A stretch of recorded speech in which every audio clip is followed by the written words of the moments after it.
एक समय की बात है। द्वारका में भगवान श्री कृष्ण अपनी रानी सत्यभामा और पक्षीराज गरुड़ के साथ बैठे थे। पास ही सुदर्शन चक्र भी मौजूद था। धीरे धीरे इन तीनों के मन में एक सूक्ष्म अहंकार जन्म लेने लगा था। गरुड़ को लगा कि पूरी सृष्टि में उनसे तेज उड़ने वाला कोई नहीं है। सुदर्शन चक्र को लगा कि उनके जैसा शक्तिशाली अस्त्र संसार में दूसरा नहीं। वहीं माता सत्यभामा को अपने सौंदर्य पर गर्व था कि उनसे सुंदर कोई नहीं है। अंतर्यामी श्री कृष्ण सब समझ रहे थे। उन्होंने तय किया कि अब इन तीनों का भ्रम तोड़ने का समय आ गया है।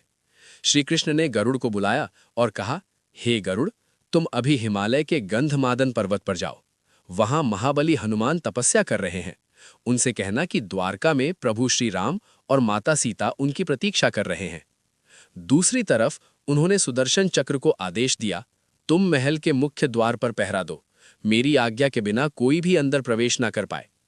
अंत में उन्होंने सत्यभामा से कहा, देवी, आज आप माता सीता के रूप में सज धज कर तैयार हो जाइए। हनुमान जी दर्शन के लिए आ रहे हैं। गरुड़ गर्व के साथ हिमालय पहुंचे और हनुमान जी को संदेश दिया।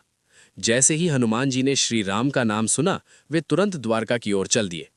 गरुड़ को लगा कि वे हनुमान से पहले पहुंच जाएंगे, लेकिन हनुमान जी की गति के सामने गरुड़ पीछे छूट गए। जब हनुमान जी द्वारका के द्वार पर पहुंचे तो सुदर्शन चक्र ने उन्हें रोक लिया। सुदर्शन ने कहा, प्रभु की आज्ञा है, बिना अनुमति कोई अंदर नहीं जा सकता।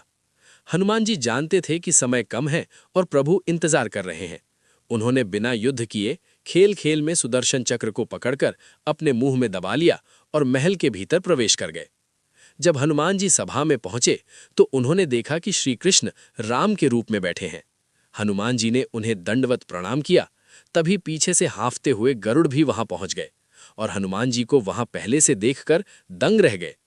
श्री कृष्ण ने मुस्कुराते हुए पूछा, हनुमान, तुम द्वार से आए, क्या तुम्हें किसी ने रास्ते में रोका नहीं? हनुमान जी ने हाथ जोड़कर कहा, प्रभु, द्वार पर एक छोटा सा खिलौना सुदर्शन चक्र मेरा रास्ता रोक रहा था। मुझे लगा कि उससे उलझने में देर हो जाएगी, इसलिए मैंने उसे अपने मुंह में रख लिया। इतना कहते ही हनुमान जी ने सुदर्शन चक्र को मुंह से बाहर निकाल दिया। सुदर्शन चक्र का सिर शर्म से झुक गया। अंत में हनुमान जी ने श्री कृष्ण की बगल में बैठी सत्यभामा को देखा और बड़ी मासूमियत से पूछा, हे प्रभु, आपके पास सिंहासन पर बैठी यह दासी कौन है? माता सीता कहाँ है? यह सुनते ही सत्यभामा का सौंदर्य का अहंकार भी पल भर में टूट गया। गरुड़, सुदर्शन और सत्यभामा तीनों समझ गए कि भगवान ने हनुमान जी के माध्यम से उन्हें उनकी सीमाएं याद दिलाई हैं। सीख: शक्ति, गति या सुंदरता का अहंकार कभी नहीं करना चाहिए, क्योंकि समय आने पर ईश्वर उसे विनम्रता से तोड़ ही देते हैं। अगर आप भी भगवान कृष्ण के सच्चे भक्त हैं तो हमारे चैनल को सब्सक्राइब जरूर करें।